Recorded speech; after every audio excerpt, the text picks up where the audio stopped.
जय हिंद दोस्तों। आज हमारी चौथी क्लास है। इससे पहले हमने राजस्थान का सामान्य परिचय, राजस्थान का भौतिक प्रदेश, राजस्थान के मानसून और राजस्थान की आज मिट्टियाँ पढ़ेंगे।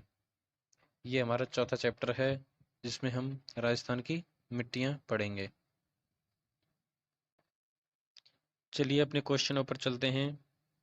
हमारा क्वेश्चन है, वर्टिसोल प्रकार की मृदा राजस्थान के किन जिलों में पाई जाती है। एक बात दिमाग में रख लें कि मिट्टियों का जो क्वेश्चन है वो बहुत ही आसान आएगा। बस आपका बेसिक कॉन्सेप्ट क्लियर होना चाहिए। आपको दो प्रकार की मिट्टियां याद करनी है, उसके अलावा कुछ याद नहीं करना। मैं आपको याद करा देता हूँ। अमेरिका अमेरिका के वैज्ञानिकों ने केवल मिट्टियों को 11 भागों में बांटा है। और सबसे बड़ी खुशी की बात है कि हमारे राजस्थान में केवल 5 प्रकार की मिट्टियां हैं। हमारे राजस्थान में केवल 5 प्रकार की मिट्टियां हैं। और 5 प्रकार की मिट्टियों को हम चुटकियों में याद कर सकते हैं, चुटकियों में। और आज के बाद आप भूलेंगे भी नहीं। 5 में से 2 मिट्टियां तो आप राजस्थान में पटक दीजिए। किधर की साइड? मरुस्थल की साइड। एक तो एरडिसोल और एक एंटीसोल। याद कैसे करेंगे? इसकी एक ट्रिक याद रख लो। अरे आंटी को तो दूर फेंको, अरे आंटी को दूर फेंको।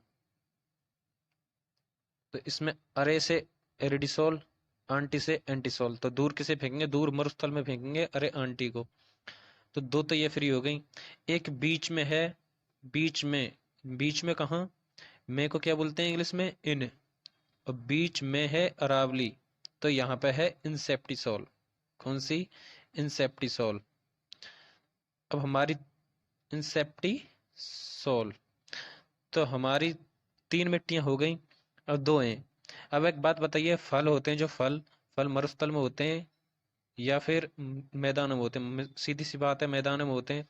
तो फल यानी एल्फीसोल। एल्फी। देखो इसमें फल छिपा हुआ है, एल्फी। इधर से देखेंगे फल। तो आप बस, आपको तो बस याद करना है यहाँ पे क्या होंगे? फल यानी एल्फीसोल। एल्फीसोल तो यहाँ है। बचेगी एक वर्टिसोल। वर्टिसोल है इधर हाड़ौती क्षेत्र में, वर्टिसोल। ये आप याद कर लेना, वर्टिसोल वाली। और इसमें पूछा है वर्टिसोल प्रकार की मृदा राजस्थान के किन जिलों में पाई जाती है। तो ये हाड़ौती के, इसमें देख लें हाड़ौती के हैं अपने कोटा और बूंदी। ये आपके हो गए। अब बस आपको 5 ही याद रखनी है मिट्टियां इसमें। और इसमें से क्वेश्चन बनेगा ही बनेगा। 5 मिट्टियां कौन कौन सी याद करनी है? एक तो अरे आंटी वाली, एरिडिसोल। और एक एंटीसोल। फिर बीच की इंसेप्टिसोल, इंसेप्टिसोल। तीसरी पूर्वी मैदान की, तीसरी पूर्वी मैदान की अल्फिसोल। और एक लास्ट हाड़ौती की वर्टिसोल, वर्टिसोल। नेक्स्ट क्वेश्चन पे चलते हैं। नेक्स्ट क्वेश्चन है, लाल लोमी मृदा कहाँ पाई जाती है। वो तो अमेरिका के आधार पर, क्योंकि वो इंग्लिश वाले नाम है तो अमेरिका ने बांटी है। लेकिन ये लाल लोमी तो हमने खुद ने सुनी है, तो इसका मतलब ये भारत में ही बटी हुई है और भारत के कृषि विभाग ने खुद ने बांटी है। तो इसमें मुख्यतः कौन कौन सी है वो हम याद करेंगे। देखो हमने वहां एडिसोल, इसमें मरुस्थल में इधर सर एडिसोल और एंटीसोल देखी थी। लेकिन अब यहाँ पे क्या बोलेंगे हम? भारत का तो सीधा सा सिस्टम है कि जो है उसे वही बोलते हैं। इसे क्या बोलेंगे? मरुस्थलीय मृदा। ये तो आराम से याद कर सकते हैं हम, मरुस्थलीय मृदा। और यह क्या बोल सकते हैं? रेतीली मृदा। और रेत कैसा होता है? पीला, तो पीली मृदा। तो ये तो हो गया अपना। और पर्वत, यहाँ क्या अरावली? अरावली क्या है? पर्वत। तो यहाँ कैसी होगी? पर्वतीय मृदा। और आपने देखा होगा कि पर्वतों से ना लाल लाल मिट्टी नीचे खिसक के आती है। तो इस ये मिट्टी ने खिसक खिसक के आती है, तो यहाँ बन जाती है लाल मृदा, लाल लोमी मृदा। और यहाँ पे लाल लोमी मृदा के बाद इधर अपनी, देखो यहाँ पे गंगा जमुना यहाँ नदियां बहती हैं ना, तो इधर ये इसके कांटेक्ट में। तो यहाँ है जलोढ़ मृदा, जलोढ़ मृदा। और यहाँ वर्टिसोल थी, यहाँ पे है काली मृदा। इसमें काली मृदा है। अब चलो एक बार दोबारा रिवीजन करते हैं सबका। सबसे पहले, सबसे पहले था अपना रेतीली मृदा। उसके अन्य नाम आप जानते हैं, मरुस्थलीय मृदा या पीली मृदा। यहाँ पे थी पर्वतीय मृदा। पर्वतीय मृदा, और यहाँ पे थी अपनी नीचे जो खिसक के आई थी लाल लोमी मृदा, यहाँ पे थी काली मृदा, और यहाँ थी जलोढ़ मृदा। याद हो गया होगा। नेक्स्ट क्वेश्चन पे चलते हैं। राजस्थान के किस जिले में जिप्सीफेरस मृदा मिलती है या पाई जाती है? देखो अपने दिमाग में एक कॉन्सेप्ट क्लियर रखो, अगर जिप्सम या जिप्सीफेरस कोई भी नाम आए, अगर जिप्सम या जिप्सीफेरस कोई भी नाम आए तो आपके दिमाग में बस दो ही जिले आने चाहिए डायरेक्ट, तो बीकानेर और एक नागौर। बीकानेर और नागौर, ये खनिज में पूछे, मिट्टी में पूछे, कहीं भी पूछे, जिप्सीफेरस या जिप्सम के नाम सिर्फ और सिर्फ दो नाम आने चाहिए, ये वाला बीकानेर और नागौर, सिर्फ और सिर्फ दो नाम आएंगे तो आपका क्वेश्चन बिल्कुल सही होगा। अब भी देख लो जिप्सीफेरस मृदा कहाँ मिलती है, ये पेपर में आया हुआ है, प्री बीएसटीसी जो हमारा पेपर लगता है उसमें आया हुआ है। इसका सही आंसर है बीकानेर। नेक्स्ट क्वेश्चन पे चलते हैं।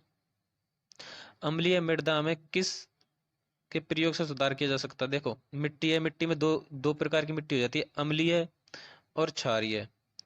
अम्लीय और क्षारीय, अगर मिट्टी अम्लीय होगी तो भी दिक्कत करेगी और क्षारीय होगी तो भी दिक्कत करेगी। तो अम्लीय, और इसे बीच में रखना पड़ता है, उदासीन, मतलब इसका पीएच मान होता है उसमें रखना पड़ता है, ना ज्यादा अम्लीय ना ज्यादा क्षारीय। इधर जाएगी तो अम्लीय होगी, इधर जाएगी तो क्षारीय होगी, आपने देखा होगा उसका पीएच मान पढ़ा होगा साइंस में। तो अम्लीय मृदा होगी उसके लिए क्या इलाज है अपने पास? अम्लीय मृदा होगी उसके लिए इलाज होता है चूना।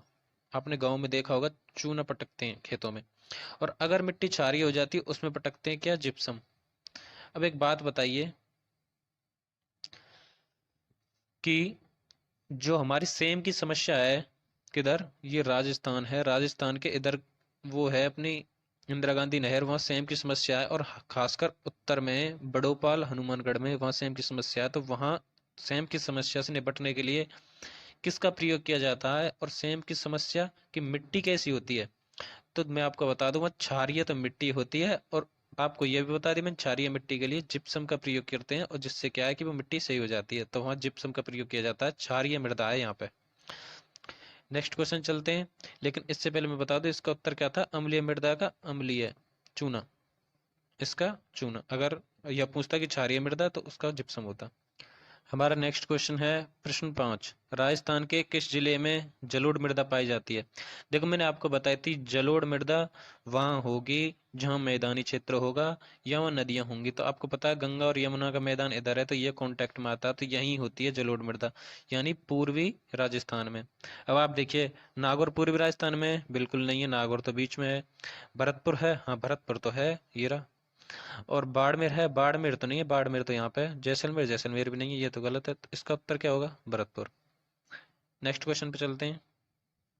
राजस्थान के किस प्रदेश में अल्फिसोल समूह की मृदा मिलती है? अल्फिसोल, देखो इसमें अब भी चेक करो, अल्फिसोल, ये 5 प्रकार के भाग जो हमारे राजस्थान में पाए जाते हैं, यानी अल्फी, इसका उल्टा करो फल। वो फल कहाँ लगते हैं? पूर्वी राजस्थान में, और पूर्वी राजस्थान में मैदानी क्षेत्र है, इसलिए यहाँ अल्फी सॉल, या सॉल्स का मतलब समझते हो ना, सॉइल्स इंग्लिश में बोलते हैं, सॉइल्स, वो सॉइल है ये। अल्फी सॉल्स मृदा है, वो कहाँ मिलती है? अब देखो जयपुर, अलवर, दौसा यहीं पे, हाँ देखो जयपुर, अभी देखो कलर चेंज करता हूँ, जयपुर ये रहा, अलवर यहाँ पे, दौसा यहाँ पे, तो ये तो पूरे मैदान में हो गए, ये तो सही लग रहा है हमको, तो ये तो सही है। और आगे चेक करते हैं, जैसलमेर, बाड़मेर, पाली, तो जैसलमेर, बाड़मेर, पाली, ये पाली, तो यहाँ पे तो नहीं है, ये तो बिल्कुल गलत है। तो उदयपुर, सिरोही, पाली, उदयपुर, सिरोही, पाली यहाँ पे, ये भी नहीं है। कोटा, बूंदी, भरतपुर, देखो भरतपुर तो है लेकिन कोटा बूंदी में कब से ये जल अल्फिसोल मृदा रहने लग गई? बिल्कुल गलत। तो इसमें ऑप्शन है अपना ए राइट। नेक्स्ट क्वेश्चन पे चलते हैं। प्रश्न नंबर 7 है, वह जिला युग्म जहां लाल व पीली मिट्टी पाई जाती है? वह जिला युग्म जहां लाल व पीली मिट्टी पाई जाती है। अब देखो एक बात बताऊं मैं आपको, लाल व पीली मिट्टी, ये क्वेश्चन आपको ऐसे रट लेना बिल्कुल, ये पेपर में इसके 90% चांस है कि ये आएगा, ज्यादातर पेपर में ये आता है। अब देखो याद कैसे करना है, देखो लाल, लाल और पीली मृदा है, ये अलग अलग नाम है ना, अलग अलग नाम है, तो लाल और पीली मृदा अलग अलग नाम है, तो अलग अलग ही जिले ऑप्शन में आएंगे और दो ही जिले आएंगे मुख्यतः। एक तो ये सवाई माधोपुर और सिरोही। दूर दूर है ना बहुत ज्यादा। देखो सवाई माधोपुर तो यहाँ पड़ा और सिरोही यहाँ पड़ा, कितनी दूर है ये। और लाल और पीला भी कलर अलग अलग है, तो ये दूर दूर है। तो ये दिमाग में बिल्कुल रट लेना है कि लाल और पीली मृदा सवाई माधोपुर और सिरोही में है। इसका उत्तर भी अपना बी हो जाएगा। नेक्स्ट क्वेश्चन पे चलते हैं। निम्न में से जिलों का कौन सा युग्म जल भराव की समस्या से अधिक प्रभावित है? देखो जल भराव कहाँ, राजस्थान में तो जल है ही कहाँ। पर हाँ अब एक जगह जल भराव होता है, वो इंदिरा गांधी नहर है ना, वो जल भराव करती है। तो इस क्षेत्र में जल भराव ज्यादा होगा इसमें। पर एक बात बताइए कि यहाँ से इंदिरा गांधी नहर घुसी और यहाँ यहाँ खत्म हो रही है, तो शुरुआत में उसका बहाव ज्यादा होगा, लास्ट में पानी कम पड़ता चला जाएगा। तो सबसे ज्यादा जल भराव कहाँ होगा? यहाँ पर पहले पर। तो सबसे ज्यादा जल भराव यहाँ पे होगा। तो सबसे ज्यादा सेम की समस्या भी यही होगी, यानी हनुमानगढ़, बीकानेर और गंगानगर में। और हनुमानगढ़ का बड़ोपाल गांव है वो सेम की समस्या से सर्वाधिक प्रभावित है। ये क्वेश्चन आता है कि बड़ोपाल गांव क्यों प्रसिद्ध है सेम की समस्या के लिए। तो इसमें ऊपर ऊपर के जिले देखने तक उदयपुर डूंगरपुर है क्या? उदयपुर डूंगरपुर तो यहाँ है, ये तो गलत है। गंगानगर हनुमानगढ़, बिल्कुल ये तो सही है। और भरतपुर अलवर, नहीं ये भी नहीं है। बाड़मेर जालोर, ये भी नहीं है। तो इसका उत्तर क्या हो गया अपना? गंगानगर हनुमानगढ़। नेक्स्ट क्वेश्चन पे चलते हैं। नेक्स्ट क्वेश्चन है अपना प्रश्न नंबर 9। निम्न में से कौन सा सम्मेलन मरुस्थलीकरण की रोकथाम के लिए कार्य करता है? कौन सा सम्मेलन है जो मरुस्थलीकरण की रोकथाम के लिए कार्य करता है? देखो यूनिसेफ, यूनिसेफ आपने खूब पढ़ा होगा, ये पूछा जाता है पेपर में। यूनिसेफ क्या करता है कि बच्चों के लिए काम करता है। अगर बच्चे कोई अनाथ है या कुछ भी, तो उनका रिकॉर्ड रखता है, उनके लिए काम करता है। और ये यूनेस्को है, देखो आपने सुना होगा यूनेस्को ने विश्व धरोहर को अपनी सूची में शामिल किया। ये मतलब ऐसे स्मारकों और उनको अपने उनकी रक्षा सुरक्षा करती है। और ये तो वैसा ही है। और UNCCD यानी United Nation Convention Combat Desert, Hindi में बोलते हैं इसको संयुक्त राष्ट्र मरुस्थलीकरण रोकथाम कंजर्वेशन, सॉरी कन्वेंशन। तो इसकी स्थापना हुई थी 1994 में। कब हुई थी? 1994 में।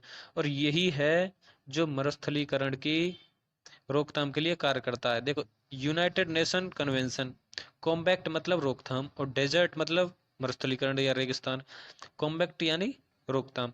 तो मरुस्थलीकरण की रोकथाम के लिए जो संयुक्त राष्ट्र ने एक वो बनाया है, कन्वेंशन बनाया है, एक समूह बनाया है, तो वो इसको रोकने का काम करता है। आशा करता हूँ आप समझ गए होंगे। इसका सही उत्तर भी है। नेक्स्ट क्वेश्चन है अपना, नेक्स्ट और लास्ट क्वेश्चन है। राजस्थान विश्वविद्यालय उन्मूलन अधिनियम किस वर्ष में पारित किया गया? तो ऑप्शन है 52, 55, 59, 94। तो आपको एक ट्रिक याद रखनी है, JKV, ये तीनों अधिनियम है और ये आपको याद रखनी ही पड़ेगी, वरना आपका क्वेश्चन आते हुए भी गलत हो जाएगा। तो जे का मतलब है जमींदारी, जमींदारी। के का मतलब है काश्तकारी, काश्तकारी। और वी का मतलब है विश्वेदारी। अब ये तीनों शब्द जहां मिलेंगे वहीं ठोक देंगे उनको, मतलब उनको टिक कर देंगे। तो जमींदारी, काश्तकारी और विश्वेदारी। और इसकी एक ये है, देखो ये हुआ था, जमींदारी हुआ था 52 में, काश्तकारी हुआ था 55 में, और विश्वेदारी का अधिनियम है 1959। तो ये तीनों ही ऑप्शन बिल्कुल क्रम से हैं और आपको ये ट्रिक याद रखनी है। JKV, जे के बाद के आता है और के फिर लास्ट में आता है वी, ऐसे क्रम से भी याद रखना। और 1952, 55, 59। आज के लिए दोस्तों इतना ही। आपको बहुत बहुत धन्यवाद। आप चाहें तो हमारे चैनल को सब्सक्राइब कर सकते हैं अगर आपको वीडियो अच्छी लगती है तो।